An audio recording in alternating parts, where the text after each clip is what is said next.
मेरे ख्याल से 777 यूट्यूब चैनल के माध्यम से मैं आप लोगों को वेदांत की कुछ बातें बताना चाहूँगा। वेदांत का पूर्ण अध्ययन तो नहीं किया है मैंने, लेकिन वेदांत का अंदाज़ है मुझे। कुछ उपनिषद वगैरह पढ़े हैं। मंत्रों का तो बहुत अध्ययन किया था मैंने, लेकिन मंत्रों को मैं जाप के हिसाब से नहीं लेता था। मंत्र के अर्थ को समझ करके उस हिसाब से मैं मेडिटेशन किया करता था।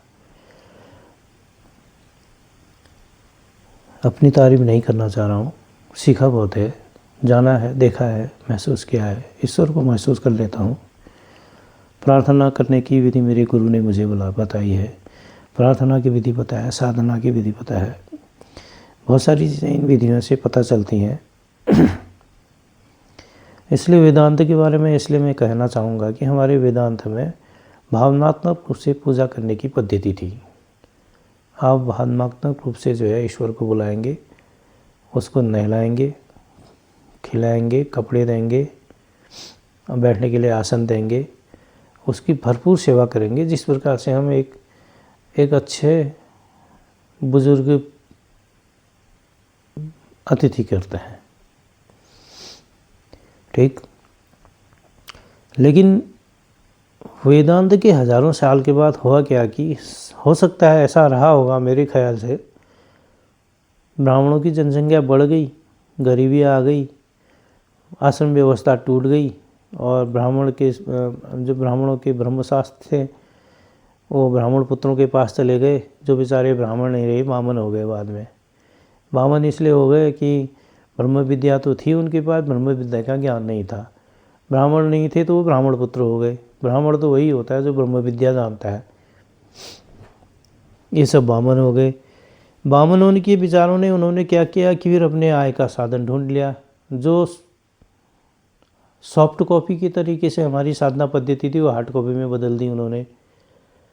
हमने दूध दही शिव को भावनात्मक रूप से दूध दही से नहलाना था, क्योंकि वो स्किन के लिए लाभदायक होती है। हल्दी चढ़ानी थी और तुलसी चढ़ानी थी, गंगा जल चढ़ाना था। सब हमारे सेहत के लिए लाभदायक है। वो हमने श्रद्धापूर्वक शिव को चढ़ाना है भावनात्मक रूप से। उन्होंने सॉफ्ट रूप से नत मान करके हार्ड कॉपी मांग ली उनकी। भाई गंगा जल ही लेके आओ, दही लेके आओ, दूध लेके आओ, शिवलिंग में चढ़ाओ, बचा हुआ मुझे दे दो।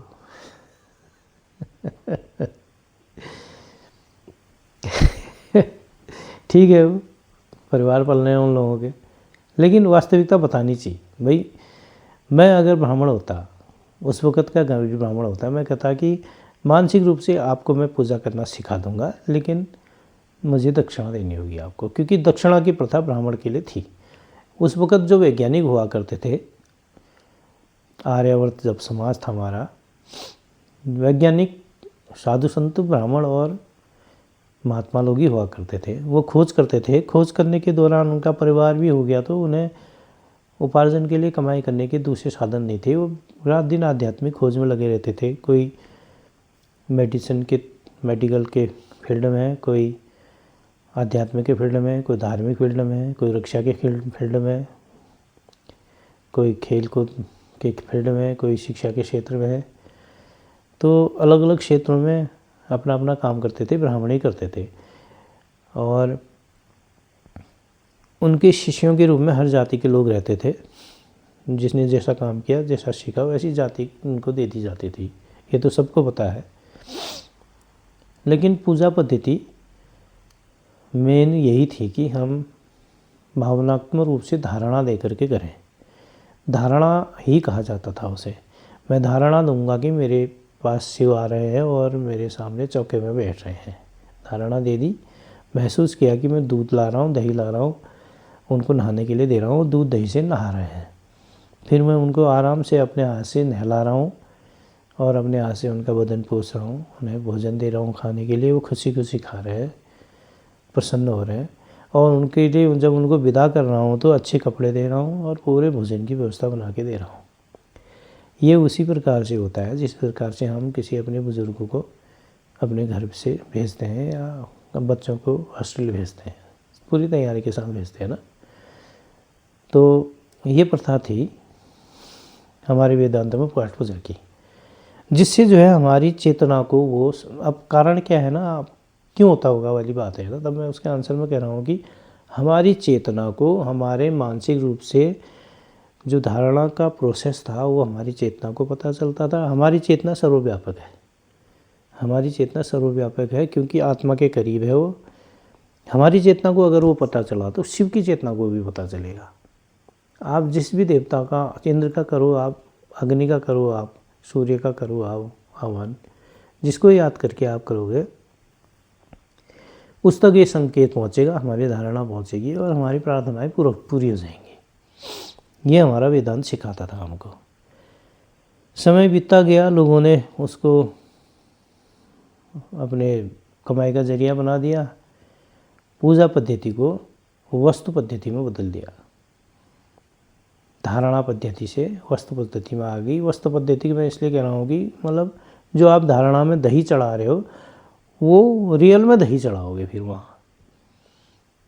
ओके, चावल के बदले में चावल ही देना है ब्राह्मण को, धन के बदले में धन रखना है वहाँ पे।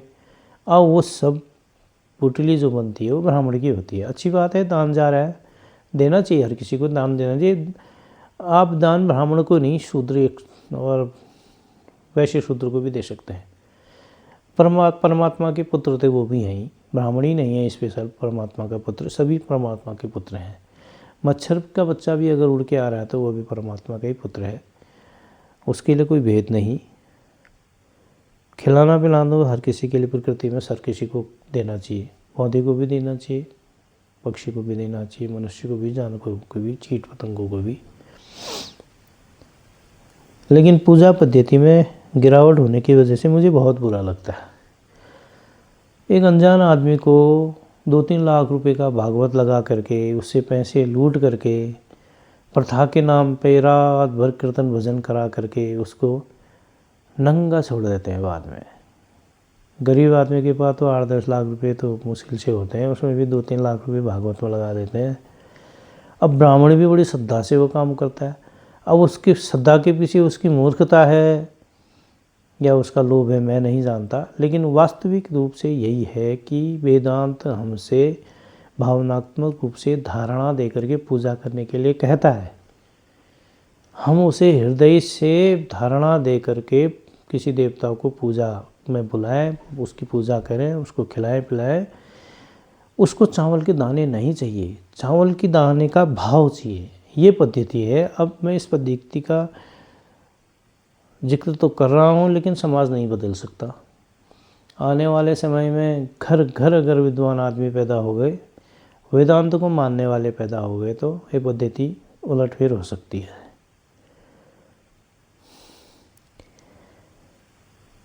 उलटफेर हो सकती है और मंदिरों का टूटना भी शुरू हो सकता है, क्योंकि मंदिर पूजा का स्थान बनाया गया था, अब मनोरंजन का स्थान हो गया है। इसलिए ईश्वर की सही तरीके से पूजा करें और ईश्वर की ही पूजा करें, देवताओं की करें, ईश्वरों की करें। भूत पिशाचों मत पूजिए आप लोग। भूत पिशाचों से आपको रोष मिलेगा, दोष मिलेगा, अहंकार मिलेगा, कुंठा मिलेगी आपको और गुस्सा मिलेगा आपको। भूतों के पास कुछ नहीं होता है, वो अहंकारी होते हैं, वो आपको इसके अलावा कुछ नहीं दे सकते। संकीर्णता दे देंगे, आप संकीर्ण मानसिक हो जाएंगे। मैं तो ईश्वर से प्रार्थना करता हूँ कि मेरे मकान के आसपास भी न भटके ऐसे लोग।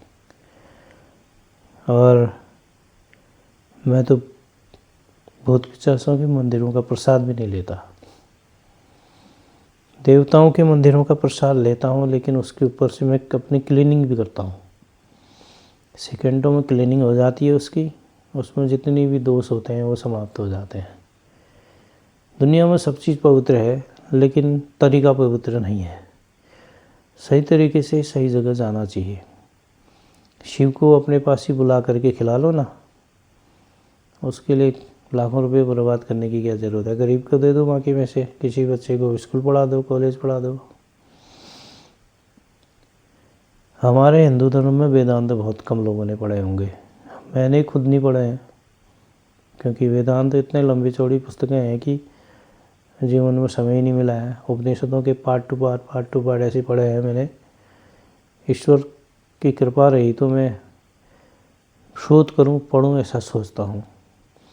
मैं आप सबसे गुजारिश करता हूं, आप हिंदू, मुस्लिम, सिख, ईसाई जो भी हों, वेदांत जरूर पढ़ें, उपनिषद जरूर पढ़ें, क्योंकि जीवन का रहस्य है इनमें। इसको धर्म से मत जोड़ें, एक किसी धर्म से जोड़ना ही नहीं चाहिए। जिस वक्त ये बने थे धर्म के लिए नहीं बने थे, लोगों ने बंटवारा कर दिया, अपने आप को सिंधु का हिंदू कहने शुरू कर दिया।